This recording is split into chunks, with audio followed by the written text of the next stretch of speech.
Elite FM 104.0. Elle arrive. J'apprécie énormément les rondeurs. Elle vient tout changer. Intéressant. Elle est la seule à détenir la potion de votre équilibre vital. Je ne veux qu'un nom. Elle est unique. Elle est élite. Elle est radio. Un émetteur radio, en d'autres termes. 104.0. Je suis Radio Élite. Je suis là pour me faire entendre.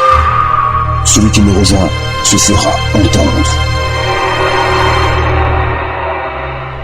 Je dois absolument participer à l'évolution économique, sociale et culturelle de la Côte d'Ivoire, mais aussi de votre entreprise.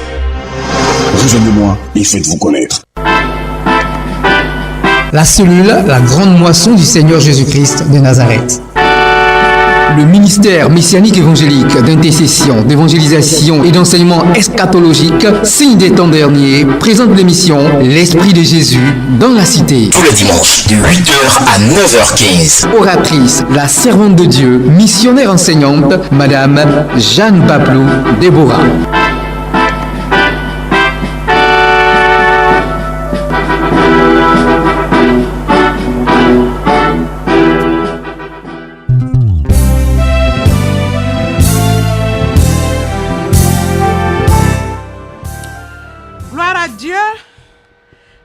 Magnifier le nom de notre Seigneur Jésus qui nous fait la grâce d'être en compagnie ce matin avec les bien-aimés du Seigneur, ceux-là même que le Saint-Esprit a bien voulu connecter à cette radio, précisément la radio Élite.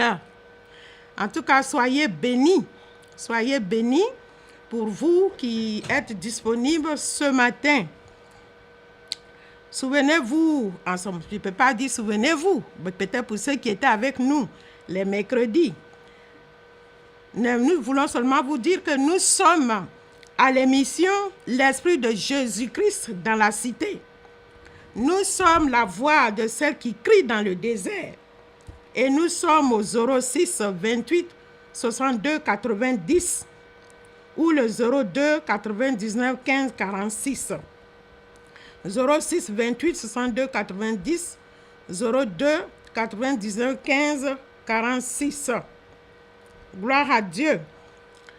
Donc tous les dimanches nous serons ensemble et comme à notre coutumée, nous lisons un texte. Aujourd'hui, le texte qui va nous introduire, c'est 2 Corinthiens 10, versets 3 à 7. Nous étions tous les mercredis, mais le Seigneur en a disposé autrement. Alors nous lisons donc ce matin 2 Corinthiens 10, verset 3 à 7. Il est écrit, « Si nous marchons dans la chair, nous ne combattons pas selon la chair, car les armes avec lesquelles nous combattons ne sont pas charnelles, mais elles sont puissantes par la vertu de Dieu pour renverser des forteresses. Nous renversons les raisonnements et toute hauteur qui s'élève contre la connaissance de Dieu et nous amenons toute pensée captive à l'obéissance de Christ. Nous sommes prêts aussi à punir toute désobéissance lorsque votre obéissance sera complète. » Gloire à Dieu. Donc dans cette parole, Dieu démontre par son esprit que c'est par sa puissance que nous vous entretenons de cette émission. Aussi, nous voulons prier. Seigneur notre Père, par ton esprit, tu as révélé à ton serviteur l'apôtre Paul que si nous marchons dans la chair, nous ne combattons pas selon la chair. Car les armes avec lesquelles nous combattons ne sont pas charnelles, mais elles sont puissantes par tes vertus, ô Dieu, pour renverser des forteresses. Que toute forteresse qui n'accomplit pas ta volonté soit renversée maintenant au nom de Jésus, dans ton église, dans cette nation et en toute nation, au nom de Jésus. Nous renversons les raisonnements et toute hauteur qui s'élève contre la connaissance, ô Dieu. Et nous amenons par ton esprit toute pensée captive à l'obéissance de Christ. Que toutes les pensées qui étaient retenues captives dans l'ignorance, dans l'hérésie, dans l'apostasie, soient libérées maintenant au nom de Jésus.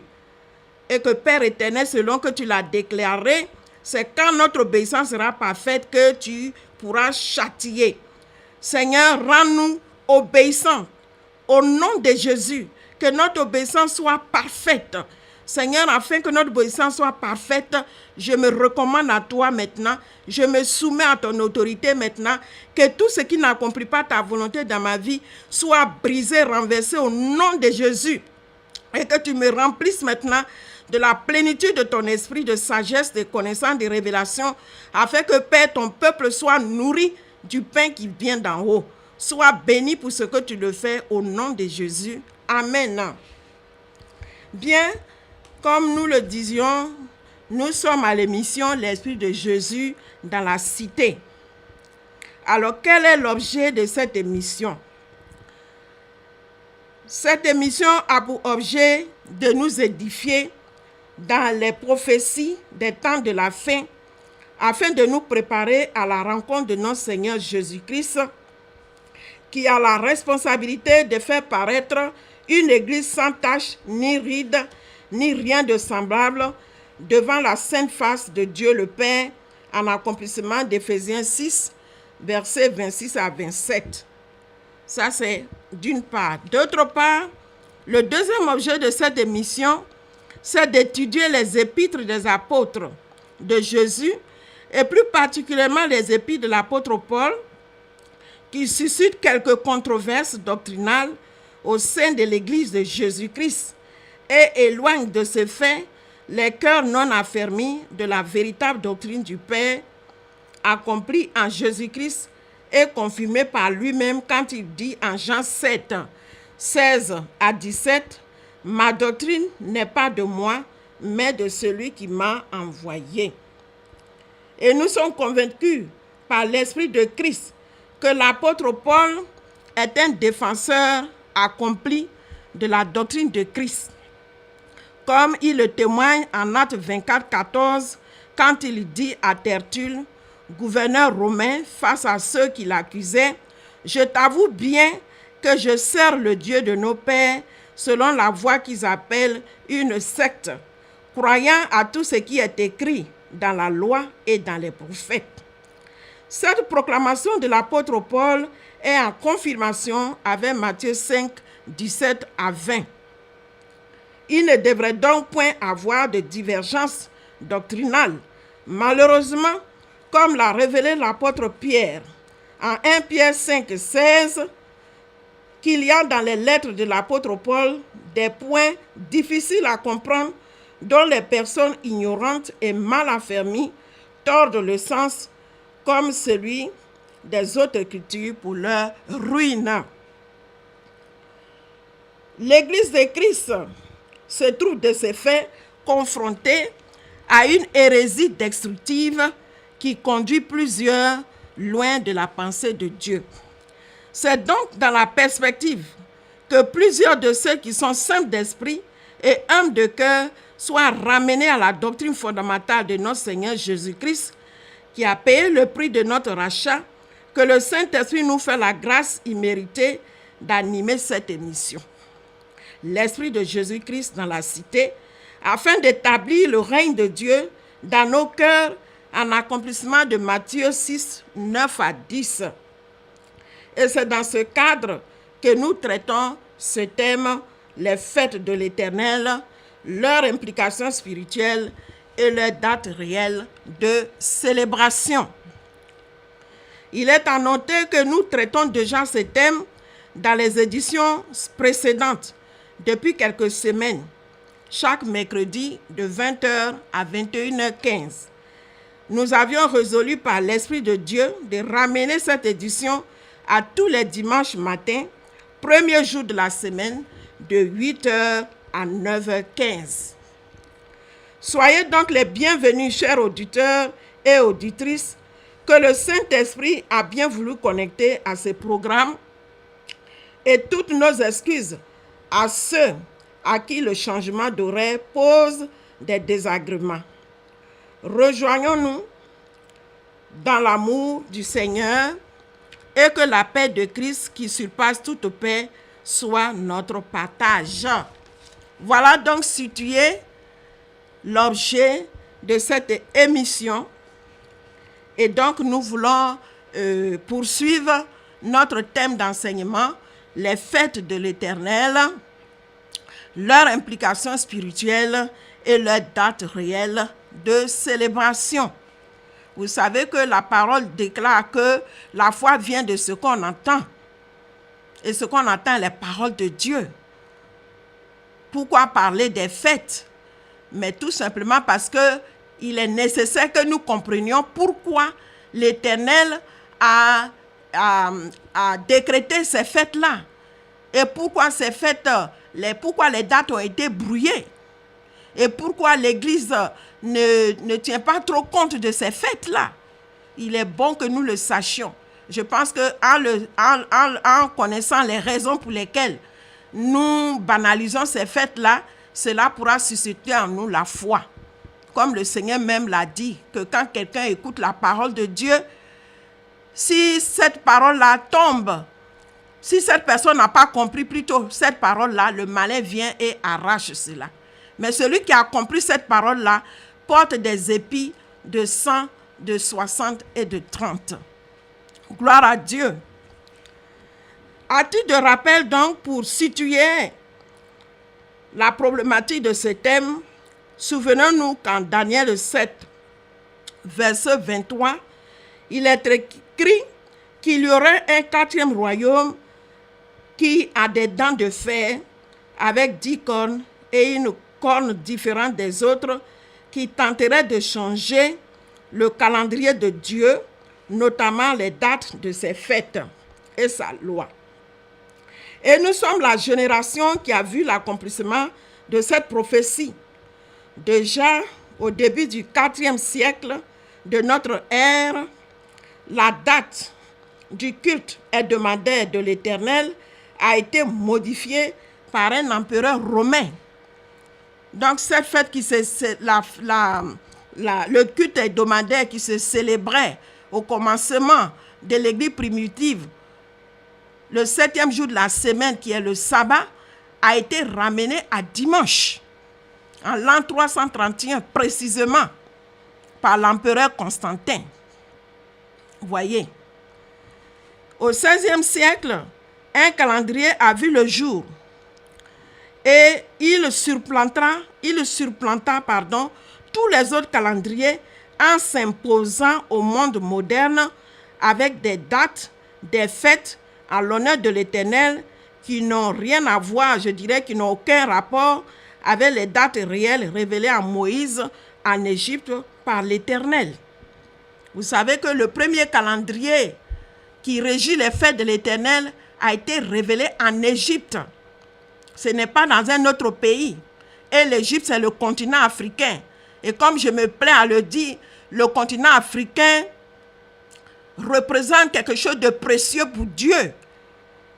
Donc Dieu a établi des fondements spirituels dans ce continent que les Africains ignorent.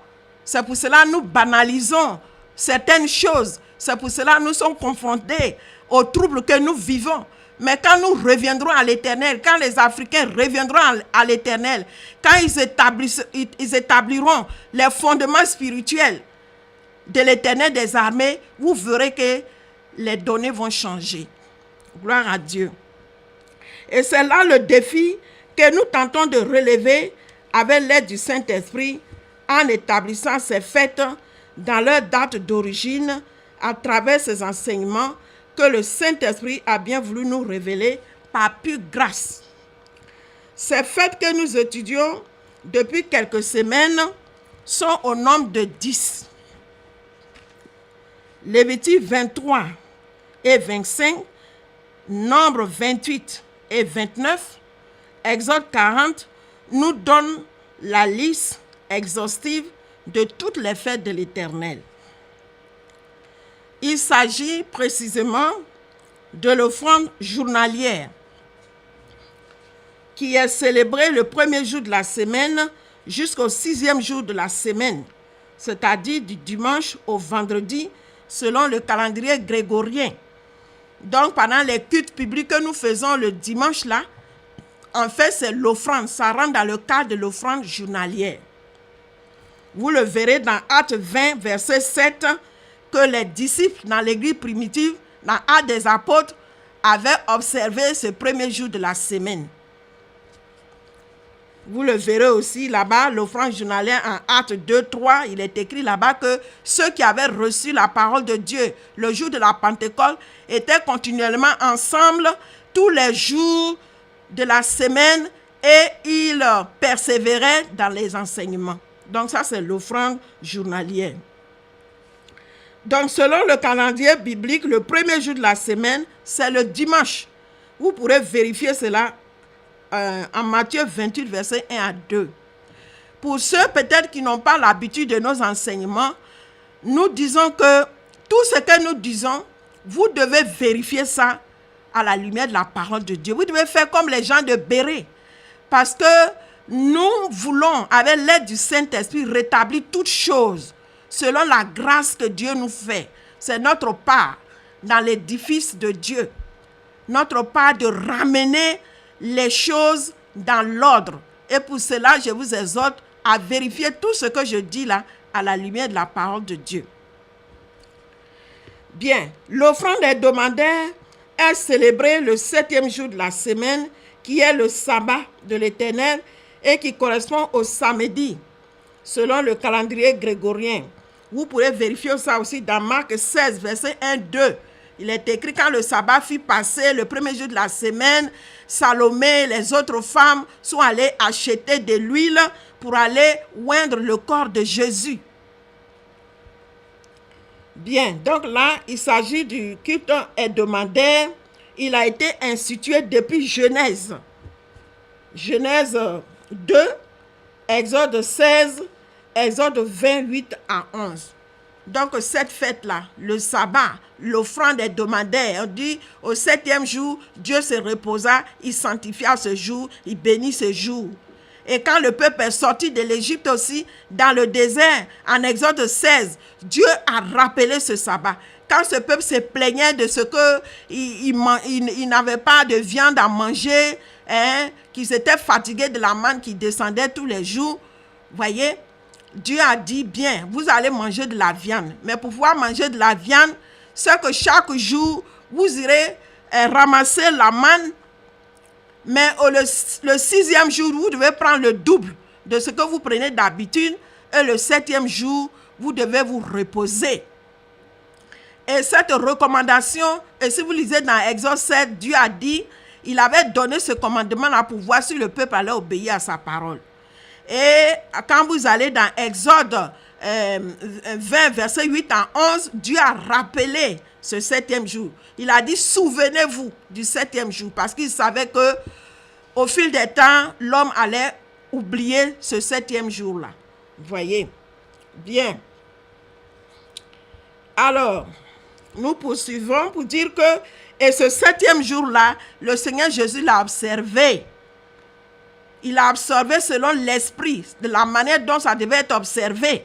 Mais les pharisiens qui ne comprenaient pas, qui n'avaient pas compris l'esprit du sabbat, s'opposaient à Jésus. Voyez? Et les apôtres aussi, après que Jésus soit parti, Jésus soit ressuscité et monté au ciel, ont observé le sabbat. Vous le verrez dans Actes 13, 14, 15, 16, 17 et 18. Cette fête-là n'a point été profanée. Ce 7e jour n'a point été profané. Ensuite, nous avons l'offrande mensuelle qui se célèbre à l'apparition du premier décan lunaire. Vous verrez ça dans Somme 81, verset 1 à 5.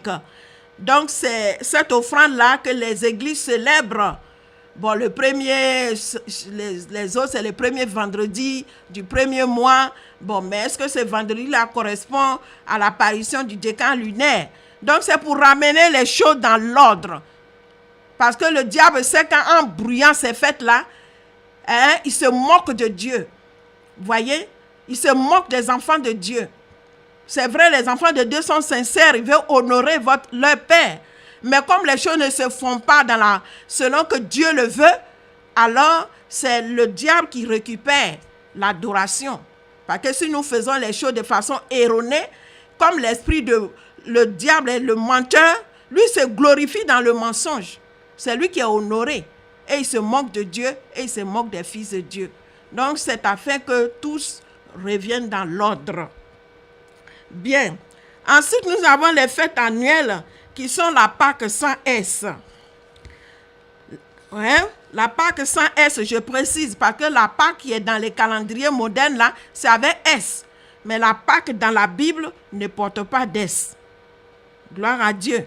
On comprendra toutes ces choses-là plus tard, quand on va parler du discernement du premier mois. Mais pour l'heure, nous sommes au niveau des fêtes.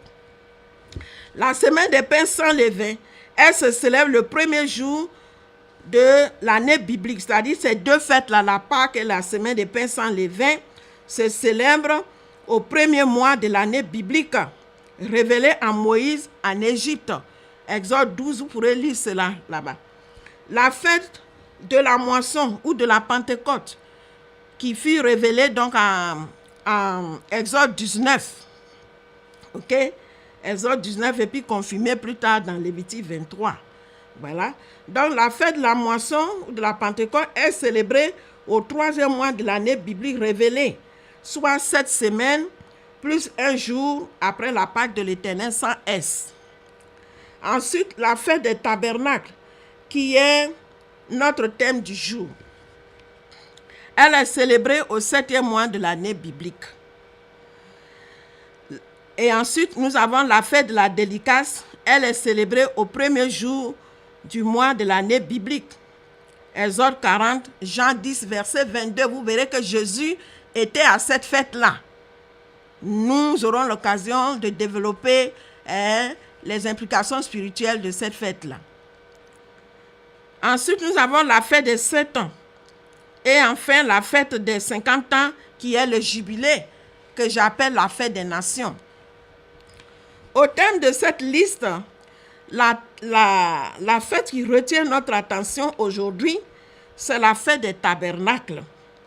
Lévitique 23, verset 23 à 25, nous révèle cette fête.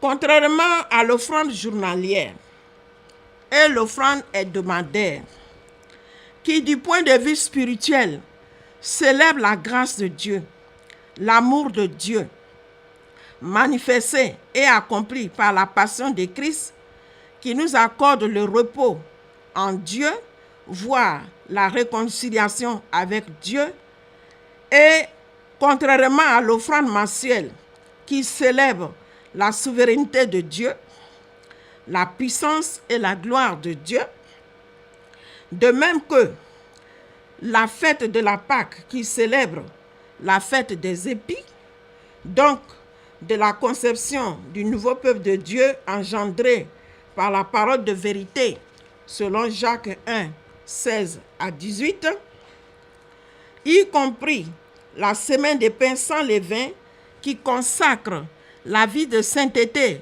pour ceux qui sont acquis en Dieu par l'œuvre de Christ, ainsi que la fête de la moisson, qui accomplit la fête des premiers-nés en Christ, donc des prémices.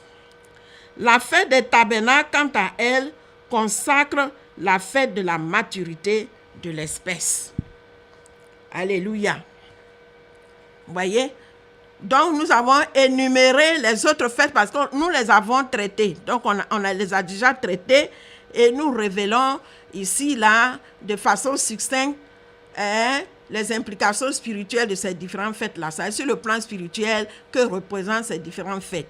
Aujourd'hui, nous voulons nous attarder sur la fête de tabernacle. Donc, nous disons que la fête de tabernacle consacre la fête de la maturité de l'espèce.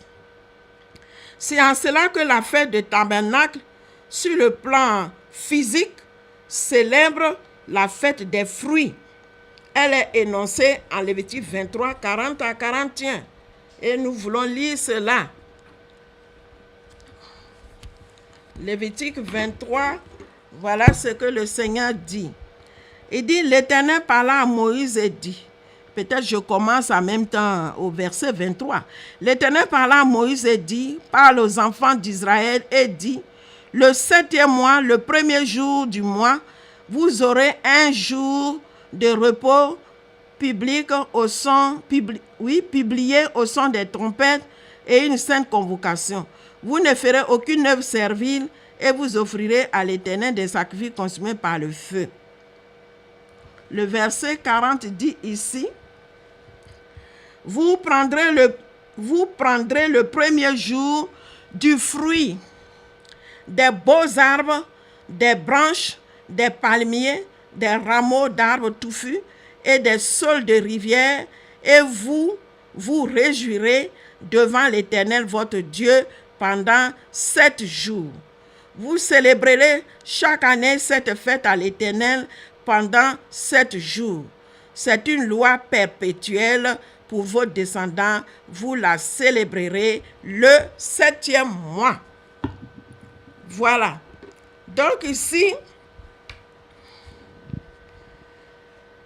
la fête de Tabernacle célèbre la fête des fruits. Alors, qu'est-ce que cela représente du point de vue spirituel? Parce que nous, ce qui nous intéresse ici, c'est l'aspect spirituel. Du point de vue spirituel, il s'agit ici des fruits de l'esprit que doivent avoir les enfants de Dieu qui confessent Jésus-Christ, comme cela est indiqué en Galates 5. Alléluia. Parce que Dieu agit de l'ombre à la réalité. Voyez, Dieu utilise des symboles, mais ces symboles-là ont une connotation spirituelle. Donc ici, les fruits dont il est question, ce sont les fruits du Saint-Esprit que doivent avoir les enfants de Dieu. C'est en cela que nous affirmons que la fête des tabernacles est en rapport en Jean 4, versets 23 à 25. Souvenez-vous que dans cette parole-là, le Seigneur Jésus avait dit à la Samaritaine, « Vous adorez un Dieu que vous ne connaissez pas. » Et l'heure vient où elle est déjà venue, où les vrais adorateurs adoreront Dieu en esprit et en vérité. Vous comprendrez pourquoi je fais ce rapport-là. Alléluia. Et il y a aussi 1 Jean 1, 5 à 7. La dernière fois, j'avais lu ce texte-là, je ne vais pas le lire encore. Dans ces 1 Jean 5, 7 à 7, là, il est dit que si nous disons que nous sommes les enfants de lumière, nous devons marcher dans la lumière. Et que c'est en marchant dans la lumière que le sang de Jésus peut être efficace pour purifier nos péchés. Vous voyez? 2 Pierre 1, 3 à 12, 1 Pierre 4, 1 à 10, 1 Pierre 2, 1 à 10. Ces textes sont l'expression de la vie de Dieu, de la nature de Dieu, à laquelle doit parvenir tout enfant de Dieu, Voyez. Donc, ces textes-là qui sont en rapport avec la célébration de la fête des tabernacles nous exhortent à parvenir à la nature de Dieu. Et pour quel motif? Ce motif nous amène à définir la notion de tabernacle. Dans notre étude précédente, nous avions déjà défini, mais nous le redéfinissons à titre de rappel. Donc ici,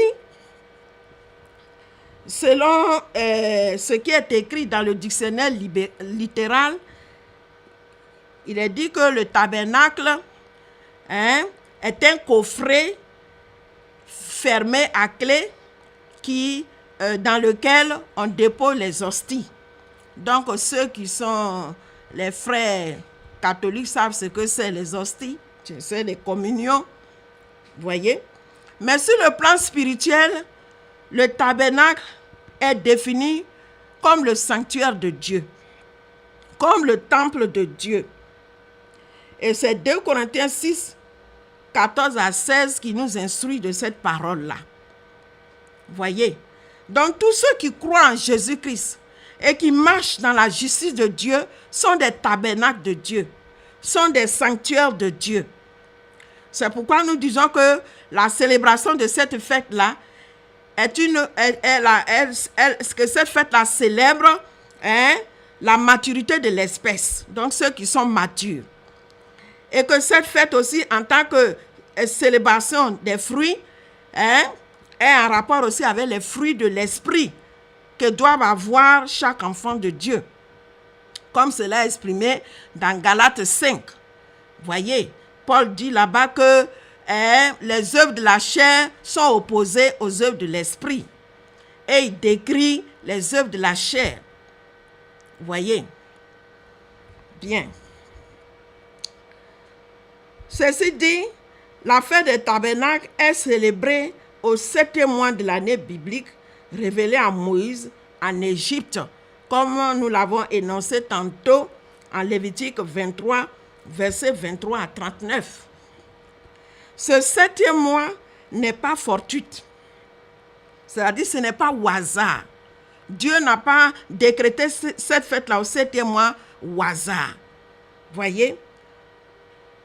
C'est le sceau de la perfection. Le chiffre 7, c'est le sceau de la perfection qui accomplit la nature de Dieu, la vie de Dieu, qui triomphe dans sa sainteté.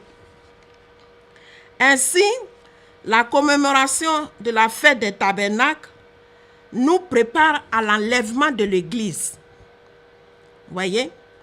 Donc, du point de vue spirituel, célébrer la fête de tabernacle, c'est se préparer à l'enlèvement de l'Église.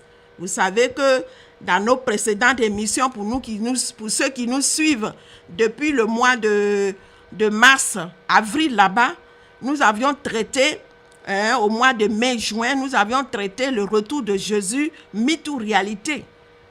Qu'on croit, qu'on ne croit pas, Jésus reviendra pour enlever son Église. Donc cette fête de tabernacle rentre dans ce cadre spirituel de la préparation de ceux qui doivent être enlevés.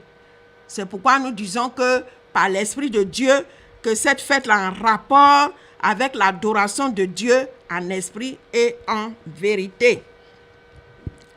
Elle est la réplique du temple que le roi Salomon construit, que le roi Salomon avait construit et qu'il avait achevé en 7 ans. Voyez, le temple de Salomon qui est détruit en l'an 70 à Jérusalem, en lieu et place, se trouve, comment dirais-je, se trouve une mosquée, la mosquée d'Omar. Salomon a mis 7 ans pour construire ce temple-là. Voyez? Donc nous disons que la fête des tabernacles est en rapport aussi, est une réplique de ce temple physique que Salomon avait construit et qu'il avait dédié à l'Éternel par la longue prière qu'il fit à l'époque. Vous pourrez voir cela dans 1 Roi 8, verset 1 à 66. Si vous lisez ce texte-là, vous verrez que quand Salomon a fini de faire cette longue prière, la gloire de Dieu est descendue dans ce temple. Et Salomon même s'est exclamé pour dire, mais parce que les sacrificateurs ne pouvaient même pas tenir dans ce temple à cause de la gloire de Dieu. Voyez? Et Salomon s'est exclamé pour dire, mais Dieu veut-il rester dans le noir? Dieu veut rester dans l'obscurité? Voyez? Parce que quand la gloire de Dieu descend, on ne peut pas résister.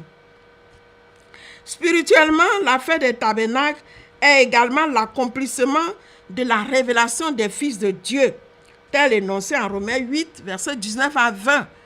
Quand vous lisez dans ce texte-là, Paul, poussé par l'Esprit de Dieu, dit que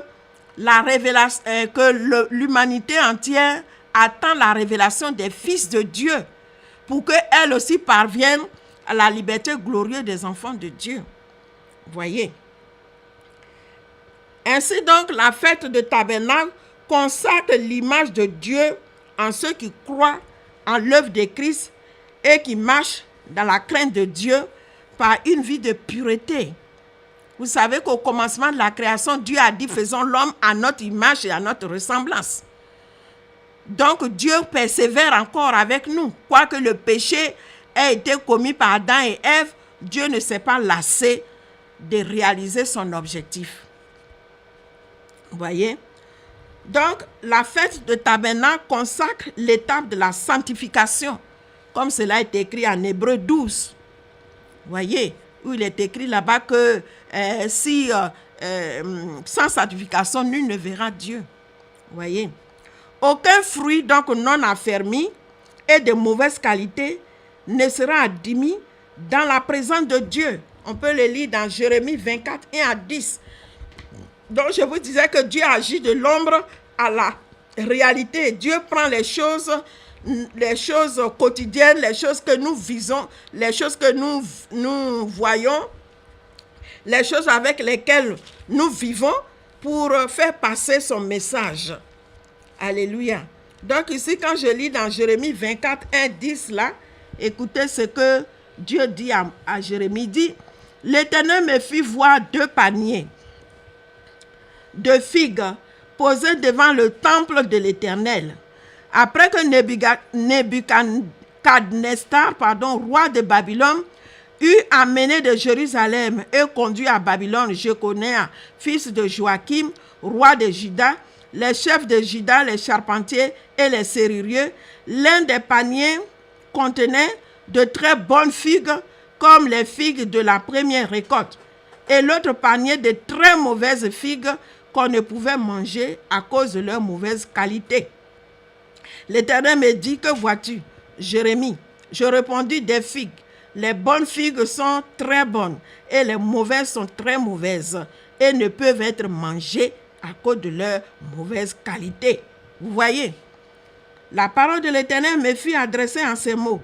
Ainsi parle l'Éternel, le Dieu d'Israël. Comme tu distingues ces bonnes figues, ainsi je distinguerai pour leur être favorable les captifs de Juda que j'ai envoyés de ce lieu dans le pays des Chaldéens. Je les regarderai d'un œil favorable et je les ramènerai dans ce pays. Je les établirai et ne les détruirai plus. Je les planterai et je ne les arracherai plus. Je leur donnerai un cœur pour qu'ils connaissent que je suis l'Éternel et ils seront mon peuple et je serai leur Dieu s'ils reviennent à moi de tout leur cœur. Alléluia. Et comme les mauvaises figues qui ne peuvent être mangées à cause de leur mauvaise qualité, dit l'Éternel, ainsi ferai-je devenir Sédécia, roi de Juda, ses chefs et le reste de Jérusalem, ceux qui sont restés dans ce pays et ceux qui habitent dans le pays d'Égypte.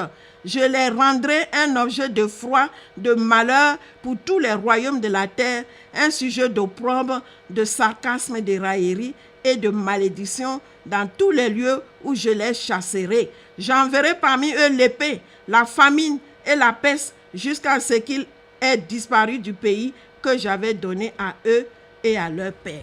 Gloire à Dieu. Donc nous voyons que quand Dieu parle de fruits, Dieu utilise ces symboles-là pour nous faire comprendre que notre vie-là, Dieu la veut parfaite. Et si Dieu la veut parfaite, il sait que cela est possible. De même que Dieu rend parfait les fruits de tel ou tel arbre, Dieu peut rendre parfait aussi les hommes qu'il a créés à son image et à sa ressemblance. Ceci dit, en termes d'implication spirituelle, la fête des tabernacles est la réplique de la Pâque sans S, dont le fondement est la foi. Ce qui était mort reçoit la vie. Colossiens 1, 19 à 23. Vous voyez, il est écrit là-bas, Colossiens 2 aussi, 13 à 15. Il est dit, nous qui étions morts, Dieu nous a réconciliés par la mort de notre Seigneur Jésus. Donc ici, la fête des tabernacles, c'est aussi la réplique de la semaine des pains sans levain et de l'offrande journalière. En d'autres termes, la fête des tabernacles préfigure l'enlèvement de l'église, comme je l'ai déjà dit tantôt. Mais de quelle église? Mais de l'église sans tache, ni ride, ni rien de semblable. Et ce, en accomplissement d'Apocalypse 14 et 15, que nous allons lire. Nous allons le lire rapidement. J'espère que le temps me permettra de terminer. Gloire à Dieu. Peut-être que je vais le lire un peu plus tard pour avancer. Donc ici, nous disons que la fête de tabernacle préfigure l'enlèvement de l'église sans tache, ni ride, ni rien de semblable. Mais on va le lire. De toute façon, si on n'a pas fini, on pourra continuer, on est ensemble. Ça ne sert à rien de courir. Mon problème est que nous comprenions, que l'Église comprenne qu'elle doit revenir dans toute la parole de Dieu. C'est le seul moyen, comme on l'a lu dans 2 Corinthiens 10 là, de permettre à Dieu de châtier nos adversaires, ceux qui veulent nous empêcher d'accomplir la volonté de Dieu. Alors nous lisons donc Apocalypse 14. Il est écrit: je regardais, et voici l'agneau s'éteignait sur la montagne de Sion, et avec lui 144 000 personnes qui avaient son nom et le nom de son Père écrit sur leur front. Voyez, nous devons avoir le nom de Dieu écrit sur notre front. C'est le signe de l'adoration en esprit et en vérité. Et j'entendis du ciel une voix comme un bruit de grosses eaux, comme le bruit d'un grand tonnerre. Et la voix que j'entendis était comme celle de joueurs de harpe jouant de leur harpe. Et ils chantent un cantique nouveau devant le trône et devant les 4 êtres vivants. Et les vieillards et personne ne pouvait apprendre ce cantique, si ce n'est les 144 000 qui avaient été rachetés de la terre. Ce sont ceux qui ne se sont pas souillés avec des femmes, car ils sont vierges. Ils suivent l'agneau partout où il va. Ils ont été rachetés d'entre les hommes comme des prémices pour Dieu et pour l'agneau. Et dans leur bouche, il ne s'est point trouvé de mensonge, car ils sont irrépréhensibles. Alléluia. Donc, il faut être irrépréhensible pour entrer dans la gloire de Dieu. Et ce symbole des femmes, vous savez, la femme, ça représente la religion. Ça représente la religion. Donc, toutes ces différentes religions qui n'accomplissent pas la volonté de Dieu, si nous nous adonnons à ces religions, c'est comme nous nous sommes souillés avec des femmes. Bien, je poursuis la lecture. Il est dit: je vis un autre ange qui volait par le milieu du ciel, ayant un évangile éternel pour l'annoncer aux habitants de la terre, à toute nation, à toute tribu et à toute langue et à tout peuple. Il disait d'une voix forte: craignez Dieu et donnez-lui gloire, car l'heure de son jugement est venue, et adorez celui qui a fait le ciel et la terre et la mer et les sources d'eau.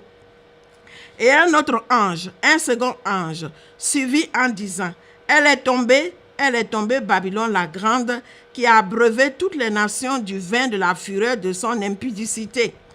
Et un troisième ange les suivit en disant d'une voix forte: si quelqu'un adore la bête et son image, et reçoit une marque sur son front ou sur sa main, il boira lui aussi du vin de la fureur de Dieu, versé sans mélange dans la coupe de sa colère, et il sera tourmenté dans le feu et le souffle devant les saints anges et devant l'agneau.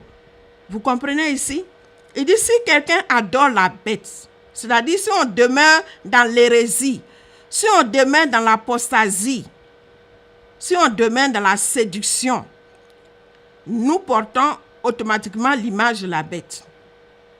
Et le Seigneur dit: celui qui reçoit une marque sur son front. Vous voyez? Donc, il s'agit de l'adoration ici. C'est-à-dire, si notre adoration est erronée, si notre adoration n'est pas conforme à la volonté de Dieu, Dieu dit que nous subirons les mêmes jugements que la bête. C'est pourquoi l'Église doit sortir. Parce que nous sommes rentrés dans le temps de la purification de l'Église. Il est temps que l'Église sorte maintenant de tout ce qui est hérésie, de tout ce qui est mensonge, de tout ce qui est raisonnement humain et revenir à la doctrine de Christ. Voyez, il est écrit au verset 11, « Et la fumée de leur tourment monte au siècle des siècles et ils n'ont de repos ni jour. » Pardon. Il dit, je reprends au verset 10. Donc celui qui porte et reçoit une marque sur son front ou sur sa main, celui-là boira lui aussi du vin de la fureur de Dieu versé sans mélange dans la coupe de sa colère, et il sera tourmenté dans le feu et le soufre devant les saints anges et devant l'agneau. Et la fumée de leur tourment monte au siècle des siècles, et ils n'ont de repos ni jour ni nuit, ceux qui adorent la bête et son image, et quiconque reçoit la marque de son nom. C'est ici la persévérance des saints qui gardent les commandements de Dieu et la foi de Jésus. Donc il s'agit d'obéir à toutes les paroles de Dieu. Et dit, et j'ai entendu du ciel une voix qui disait, écrit, heureux dès à présent les morts qui meurent dans le Seigneur, oui, dit l'Esprit, afin qu'ils se reposent de leurs travaux, car leurs œuvres les suivent. Je regardais et voici, il y avait une nuée blanche. Sur la nuée était assis quelqu'un qui ressemble à un fils d'homme, ayant sur sa tête une couronne d'or et dans sa main une faucille tranchante. Et un autre ange sortit du tabernacle, criant d'une voix forte à celui qui était assis sur la nuée, lance ta faucille et moissonne, car l'heure de moissonner est venue, car la moisson de la terre est mûre. Et celui qui était assis sur la nuée jeta sa faucille sur la terre, et la terre fut moissonnée. Et un autre ange sortit du temple qui est dans le ciel, ayant lui aussi une faucille tranchante.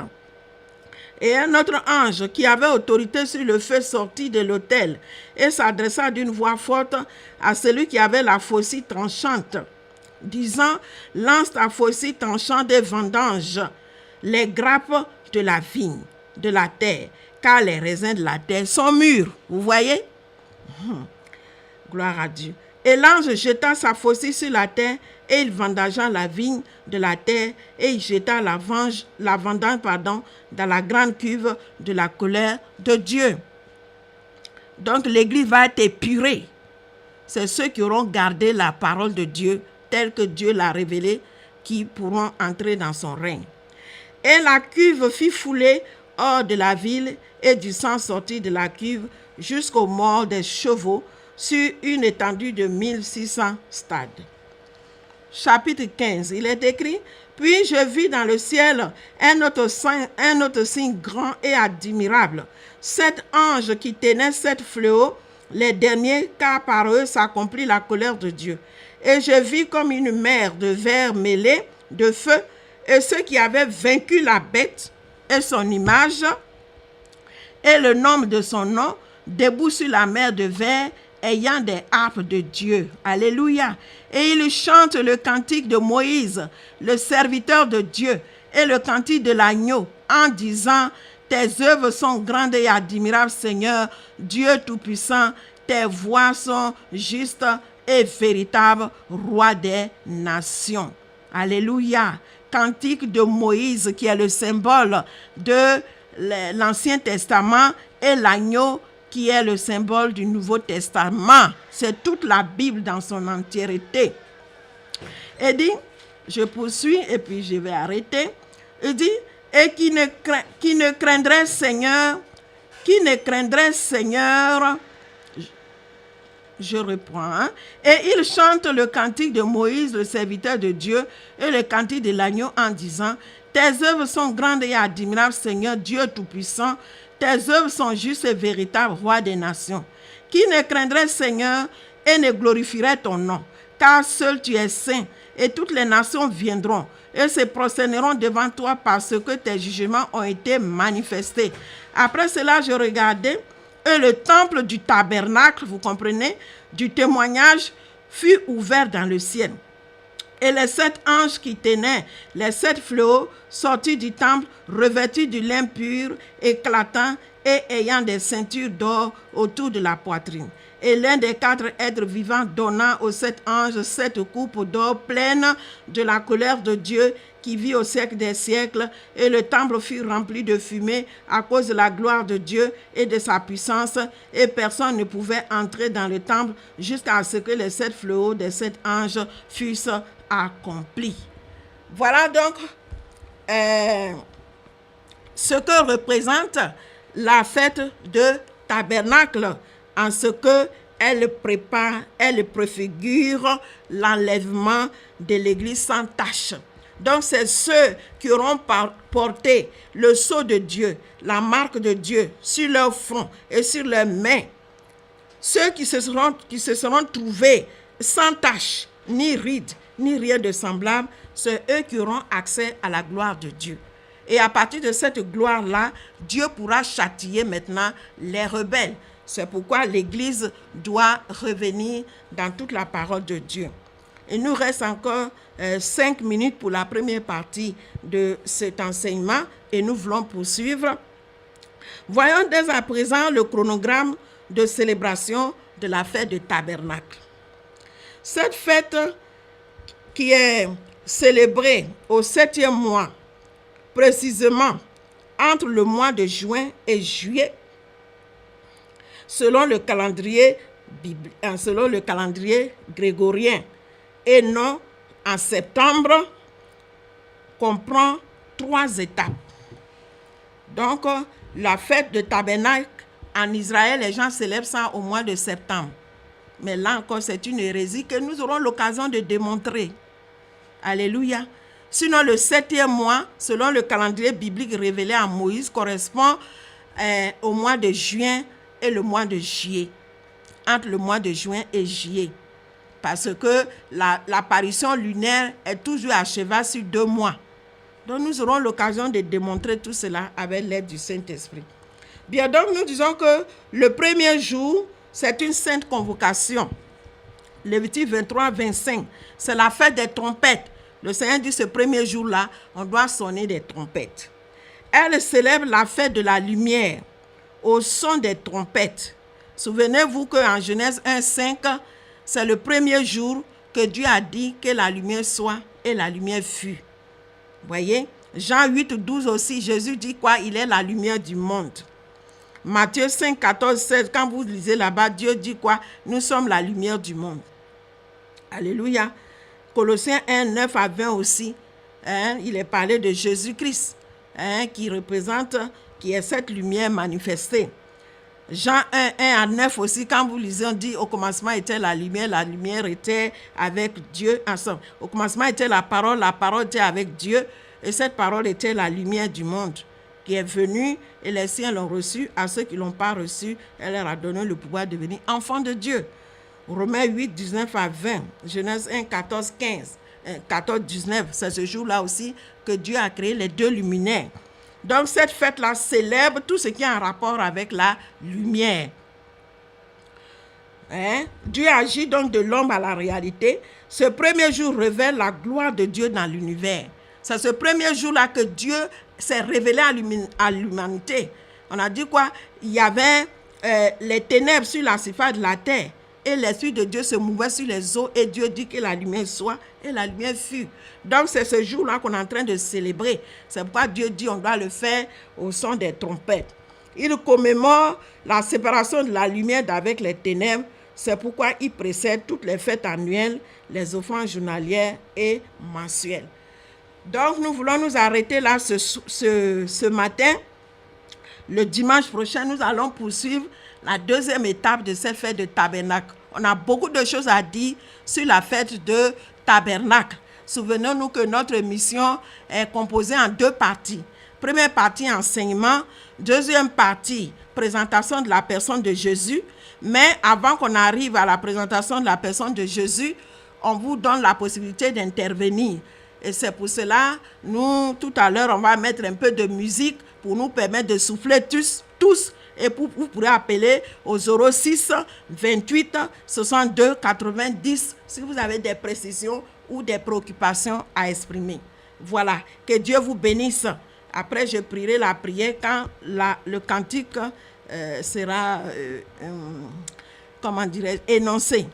Voilà, le technicien va nous aider à nous faire passer le cantique de Daniel Norté. Jésus me touche. Je crois que c'est ça.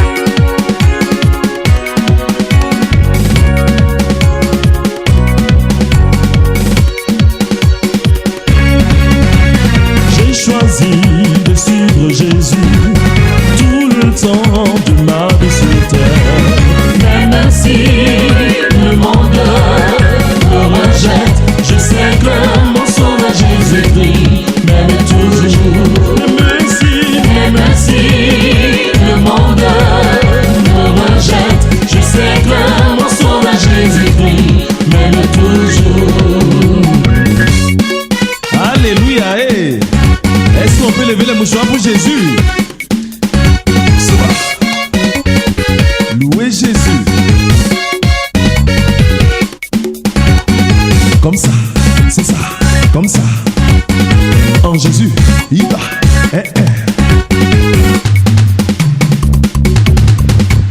J'ai choisi de suivre Jésus tout le temps de ma vie sur terre. Même si le monde me rejette, je sais que mon sauveur Jésus-Christ m'aime toujours. Même si le monde me rejette, je sais que mon sauveur Jésus-Christ m'aime toujours.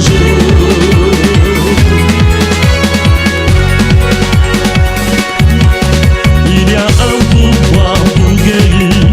Oh mon frère, il faut le chercher si.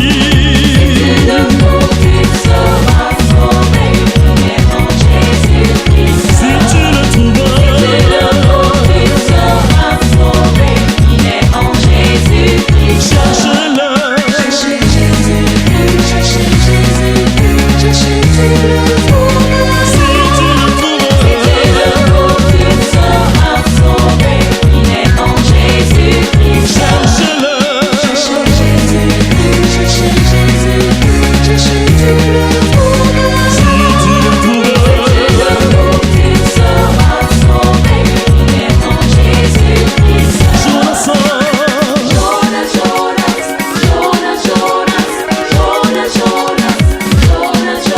c'est moi l'Éternel qui te parle.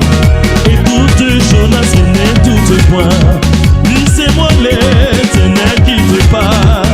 Écoute Jonas, je n'ai doute point. Jonas, Jonas, Jonas, oh Jonas, oh Jonas, oh Jonas, oh Jonas,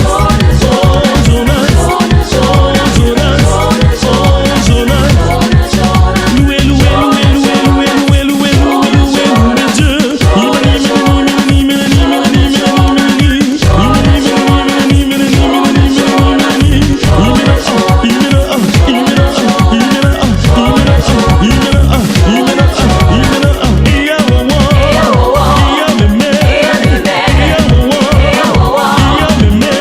Jésus m'a touché,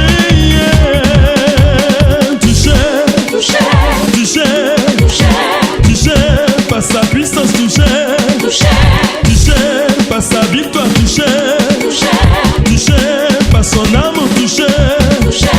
Oh loué, oh loué, oh loué, oh loué, oh loué, oh loué, oh loué Jonas, oh Jonas, oh Jonas, oh Jésus, ça continue. Jésus tient mon pied, on tient mon pied, oh Jésus tient mon pied. Jésus tient mon pied. Jésus tient ma main, on tient ma main. Jésus tient ma main. J'avais dit tient ma main. Jésus tient ma tête, oh ma tête, oh Jésus tient ma tête. Jésus tient ma tête. Jésus tient mon cœur, on tient mon cœur. Gloire à Dieu. Donc le Saint-Esprit vous a gratifiés de ce merveilleux cantique à la suite de cet enseignement, la fête des tabernacles. Nous voulons donc faire la prière par rapport à cet enseignement et ensuite nous allons aborder la deuxième partie de notre temps d'antenne. Comme je vous dis, vous pouvez toujours appeler si vous voulez 06 28 62 90 ou le 02 99 15 46 pour Move. Seigneur, nous voulons te rendre gloire. Toi qui nous fais la grâce, Seigneur, en ce premier jour de la semaine, de partager, Seigneur, ce thème important, la fête des tabernacles. Seigneur, nous croyons que, Père, tu as disposé tes enfants, tu as préparé leur esprit à recevoir cet enseignement, à l'accepter, afin que l'Église, Seigneur, oh Dieu, puisse t'honorer, Seigneur, selon ce que tu as prescrit. Sois exalté, Seigneur, pour ce que tu as accompli tes desseins dans le cœur, Seigneur, de ceux qui t'appartiennent, ceux que tu as marqués de ton sceau, ceux que tu as marqués de ton esprit de vérité, ceux qui te cherchent d'un cœur sincère, qui t'attendent. Seigneur, merci pour ce que tu ramènes tous les captifs dans ta parole de vérité. Que toute gloire te revienne pour ce que tu le fais au nom de Jésus. Alléluia. Amen. Bien, nous voulons donc passer à la deuxième étape de notre intervention pour présenter la personne de Jésus-Christ. Nous avions commencé cette connaissance de Jésus avec les propres paroles de Jésus, c'est-à-dire qu'est-ce que Jésus lui-même dit de lui, ensuite qu'est-ce que les autres disent de Jésus. Et maintenant nous sommes au troisième sous-thème pour faire connaissance avec les actes de Jésus. C'est-à-dire Jésus pendant son ministère, quels sont les actes qu'il a posés. Ça c'est le troisième sous-thème. Donc ce troisième sous-thème, nous pourrons le lire en Jean 5. Il est écrit dans cette parole, « Après cela, il y eut une fête des Juifs, et Jésus monta à Jérusalem. Or, à Jérusalem, près de la porte des brebis, il y a une piscine qui s'appelle en hébreu Bethesda et qui a 5 portiques. Sous ces portiques étaient couchés un grand nombre de malades, des aveugles, des boiteux, des paralytiques, qui attendaient le mouvement de l'eau. Car un ange descendait de temps en temps dans la piscine et agitait l'eau. Et celui qui y descendait, le premier, après que l'eau avait été agitée, était guéri, quelle que fût sa maladie. Là se trouvait un homme malade depuis 38 ans. Jésus, l'ayant vu coucher et sachant qu'il était déjà malade depuis longtemps, lui dit, « Veux-tu être guéri ?» Jésus te pose aussi la question, mon frère, toi qui es couché dans ton lit, qui souffre d'une maladie apparemment incurable par les hommes. Jésus te pose la question, veux-tu être guéri? Au verset 7, le malade lui répondit, « Seigneur, je n'ai personne pour me jeter dans la piscine quand l'eau est agitée et pendant que j'y vais, un autre descend avant moi. » Peut-être jusque-là, tu n'avais personne pour te présenter Jésus, mais Jésus te visite dans ta maison ce matin. Jésus t'est présenté ce matin, donc tu peux manifester ta foi pour être guéri. Jésus lui dit, « Lève-toi, lève-toi, lui dit Jésus. Prends ton lit et marche. » Toi aussi, Jésus t'ordonne, lève-toi et marche. Jésus t'ordonne, crois que tu es guéri et Jésus te guérit. Il est écrit, aussitôt cet homme fut guéri et il prit son lit et marcha. Voyez, Jésus a le pouvoir de te guérir. Il ordonne ta guérison. Il ordonne ta délivrance maintenant. Saisis-la. Saisis-la. Et lève-toi et crois en Jésus. Le verset 10, il dit, c'était un jour de sabbat. Les Juifs dirent donc à celui qui avait été guéri, c'est le sabbat. Il n'était pas permis d'emporter ton lit. Il leur répondit, celui qui m'a guéri m'a dit, prends ton lit et marche. Alléluia. Peut-être on t'a dit, ne crois pas en Jésus, et tu t'es attaché à cette parole-là. Voyez, mais ce matin, Jésus t'ordonne que tu sois guéri. Et crois en Jésus. Crois en celui qui te dit, lève-toi et marche. Il lui demandait, où est l'homme qui t'a dit, prends ton lit et marche? Mais celui qui avait été guéri ne savait pas qui c'était, car Jésus avait disparu de la foule qui était en ce lieu. Peut-être jusque-là, tu ne sais pas qui était Jésus. Maintenant, Jésus se révèle à toi ce matin. Il est celui qui guérit. Voyez, depuis 38 ans, tu souffres d'une maladie comme cet homme. Depuis 38 ans, tu as des difficultés, tu as des épreuves, des choses que tu ne comprends pas. Mais Jésus vient à toi ce matin et te dit, lève-toi, viens à moi, reçois-moi et sois guéri. Au verset 14, il est écrit, Jésus le trouva dans le temple et lui dit, voici, tu as été guéri, ne pêche plus, de peur qu'il ne t'arrive quelque chose de pire. Voyez, donc quand nous venons à Jésus, quand Jésus nous guérit, quand Jésus nous visite, on ne va plus aller consulter encore les marabouts. On ne va plus aller encore se livrer à toutes sortes de débauches, de péchés. Voyez, quand on accepte Jésus, on marche dans la justice de Jésus, dans les voies de Dieu, pour être préservé. Voyez, c'est Jésus, c'est ce que Jésus dit à cet homme-là. Maintenant que tu es guéri, ne t'adonne pas au péché. Cet homme s'en alla et annonça aux Juifs que c'était Jésus qui l'avait guéri. C'est pourquoi les Juifs poursuivaient Jésus parce qu'il faisait ces choses le jour du sabbat. Voilà encore, les Juifs ne comprenaient pas. Jésus-Christ, il est le repos. Le sabbat, ça veut dire repos. Donc Jésus est le repos et Jésus donne le repos à ceux qui sont troublés, à ceux qui sont perturbés, à ceux qui sont angoissés, à ceux qui sont stressés. Donc, en ce premier jour de la semaine, qui est le jour de la lumière, le jour où Dieu se révéla à l'humanité, Jésus se révèle à toi. C'est lui qui peut te guérir de ta maladie. Peut-être tu n'as personne pour t'aider, mais Jésus est celui qui peut t'apporter l'aide. C'est lui qui peut t'apporter la délivrance. C'est lui qui peut débloquer tes problèmes. Tout ce dont tu souffres, il est la vérité. Jésus, ce n'est pas la philosophie. Ce n'est pas de la philosophie, c'est de la réalité. Jésus est la vie. Donc, si tu veux le recevoir ce matin, tu répètes après moi pour dire, Seigneur Jésus, me voici. Longtemps, je t'ai ignoré.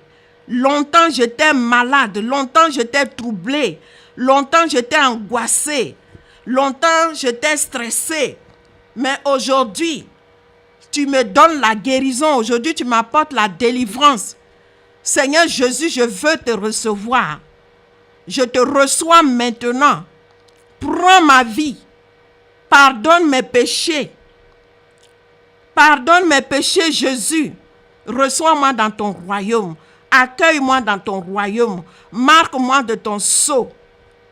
Le sceau de la vérité qui conduit à la justice de Dieu. Et maintenant, tu dis à Satan, maintenant que j'ai accepté Jésus, au nom de Jésus, je me désengage de toi. Je me désengage de tes pratiques. Je me désengage de tout ce qui m'éloignait de Dieu. Je ne sais pas quelle pratique tu faisais.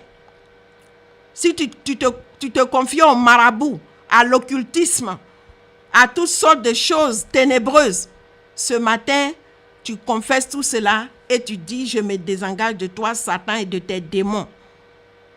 Et crois que ce que tu as demandé, Jésus te l'accorde. Seigneur, voici ton enfant qui t'a accepté, qui t'a reçu. Accueille-le dans ton royaume maintenant. Et de tous ceux qui viennent d'entendre cette parole, quiconque souffre de quelque maladie que ce soit, Seigneur Jésus, que par la puissance de ta parole, qu'ils reçoivent la guérison maintenant au nom de Jésus, qu'ils reçoivent la délivrance au nom de Jésus. Tous ceux qui étaient troublés, qu'ils reçoivent la paix qui vient de toi. Au nom de Jésus. Merci Seigneur pour ce que tu le fais. Alléluia. Gloire à Dieu. Donc, croyez que Jésus vous a visité. C'est une question de foi. C'est une question de foi. Alléluia. Si vous avez la foi, si vous avez saisi la pensée de Dieu, croyez que Dieu vous fait grâce également. Peut-être que tu n'as pas de Bible, tu t'achètes une Bible. Peut-être que tu étais découragé, tu n'allais plus à l'église, tu as une Bible, retourne, demande au Seigneur de te conduire dans l'assemblée où tu peux adorer Dieu en esprit et en vérité. Le temps est venu où Dieu est en train de purifier son église. Jésus doit faire paraître une église sans tache ni ride. Donc il faut avoir des yeux spirituels, des oreilles spirituelles pour être à un endroit où nous adorons Dieu selon sa volonté. Que la paix de Christ soit sur vous. Que sa joie repose sur vous. Donc si vous avez encore quelques préoccupations, il nous reste encore 4 minutes. Vous pouvez intervenir au 06 28 62 90 ou au 02 99 15 46. Vous pouvez donc appeler, exprimer une préoccupation, une requête de prière. On pourra prier pour vous. Nous sommes là pour ça. Alléluia. Comme nous disons, notre émission, c'est pour procurer la délivrance spirituelle. Vous voyez, il y en a aussi qui ont reçu un don particulier. Leur émission, c'est de procurer la délivrance physique. Mais même là aussi encore, il y a la délivrance physique parce que nous vous présentons Jésus. Donc si vous croyez, Jésus fera le miracle. Alléluia. Donc vous pouvez intervenir.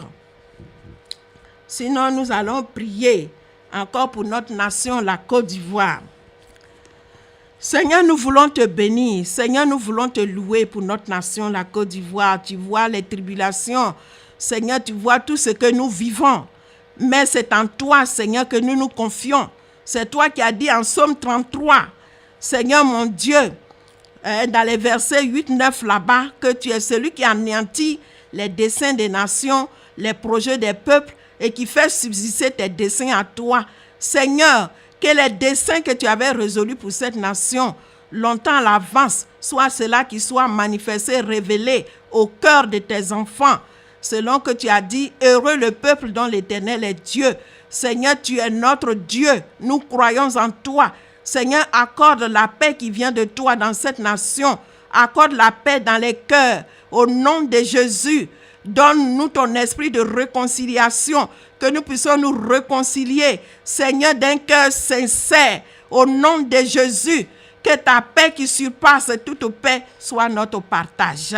Merci, Seigneur, pour ce que tu le fais, à cause de ce que Christ a payé le prix pour cette nation et pour toutes les nations. Nous prions aussi pour le continent africain. Éternel, tu as aussi des desseins de salut pour le peuple africain, ceux qui ont les descendants de Cham.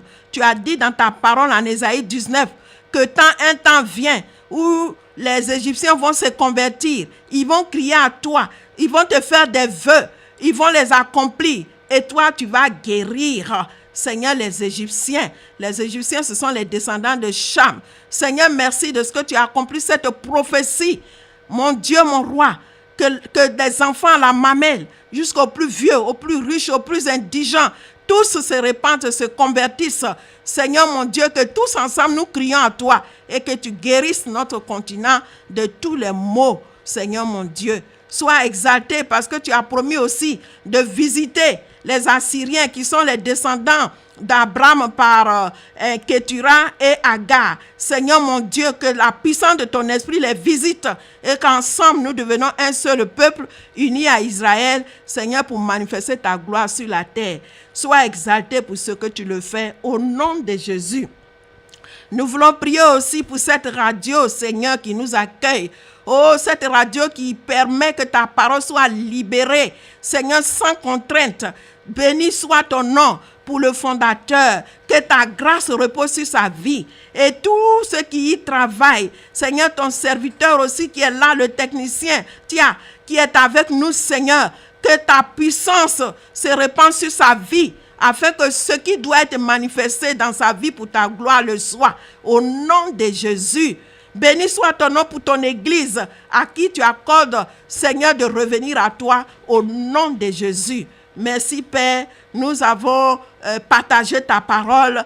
Que ton bon esprit nous garde, nous protège et soit avec nous. Merci de veiller aussi sur les membres de nos familles respectives au nom de Jésus. Au nom de Jésus. Alléluia. Amen.